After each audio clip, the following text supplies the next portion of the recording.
time. They're great singers, great people, good souls.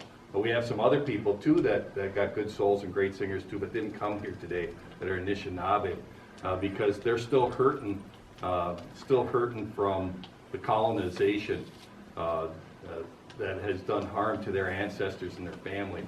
And they're still healing. They're still healing, and they're not ready for this yet.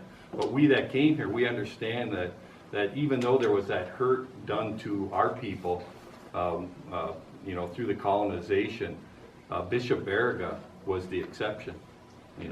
Father Baraga, when he came here, he was the exception. He was way ahead of his time.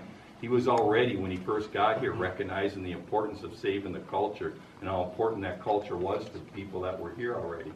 And he was already there helping them, seeing that their land and their resources were being taken away from them. He was an agent for them, helping them fight to retain their land, fighting to help keep them from being moved away from their homelands.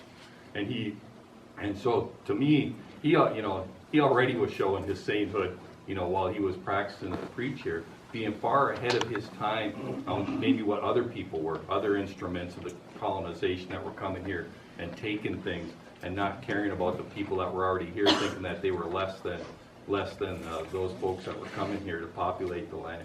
And so for many of us, we find it an honor to be here and recognize, Bishop Baraga and sing, for this group and for him because of what he did for our people. He was a friend to the Anishinaabe, to many of us. And we're very fortunate. My brother John and I, a couple of our great-grandfathers, Francis Lamoureux and Hilary Genero, were in his first parish on in La Pointe on Madeline Island, and he actually married them and baptized most of their children.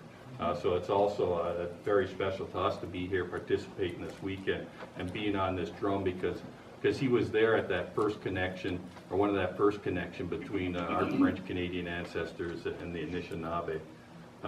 Something else I wanted to say was that you're hearing us sing, and sometimes we're using Anishinaabe language and words, and other times we're just using sounds.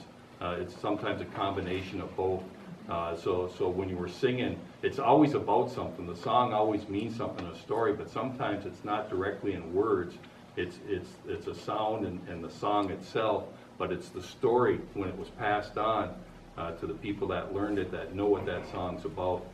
You might also hear hand drums and hear some English in there. Sometimes in hand drums, they use English mixed with Anishinaabe and sounds more than with the big drum. But with the big drum, you tend not to hear too much English. I haven't anyway. I've only been drumming and singing for maybe 5-6 years. But I don't hear too much English used on the big drum. You always hear a native language, whether it's Anishinaabe or the language of the tribe or where that song comes from being sung.